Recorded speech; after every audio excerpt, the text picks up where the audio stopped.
Hello, what up mga kabakyard? Mga kabakyard, tingnan natin yung ating mga alagang BB stag, BB pullets. Ayan, napaliguan lahat. Pinaliguan ko yan mga kabakyard kasi napakainit. Kailangan natin silang paliguan. What up? Ayan sila oh. Ayan oh. Pakakawalan natin to para makainom sila ng tubig. Nakahanda na yung inuman na tubig na vitamins doon. Pakakawalan na natin sila. Ayan din oh. Nagkumpuk-kumpukan sila oh. Kawalan na natin yan. Ayan, takbo na.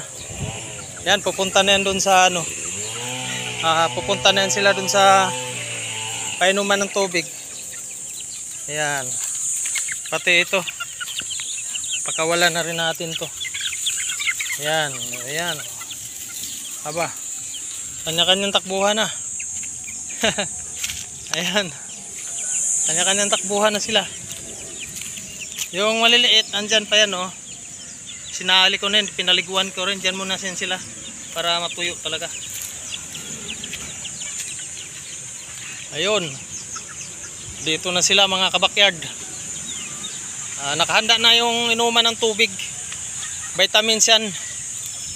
Vitamin Pro. Yan, preskong presko sila. Bagong paligo lahat. Lahat na paliguan yan mga dap.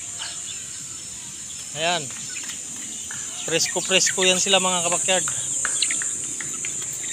Maganda ang init ngayon eh. Ayan. Paliguan natin. Ayan. Galagala na yan sila. What up? Ayan. Sana tuloy-tuloy lang hindi magkasakit itong mga alaga natin. Ayan o. Preskong-presko siya o. Ayan. Kanya-kanya silang inom. Ay, yung iba doon naghahanap na ng makakain yan. Yung mga ano dyan, mga termites, kinakain nila yan. Abot yan sila doon, gala-gala. Gala yan sila, araw-araw yan. Ligpit lang sa gabi. Ayan. Ayan, tubig inom na sila. Malalaki na talaga yung iba. Ayan o.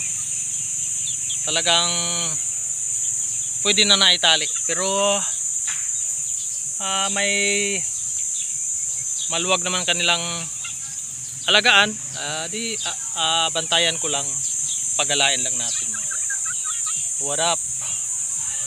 Maraming salamat mga kabakyard. Ganito lang gawin natin mga kabakyard para laging healthy ang ating mga alagang manok.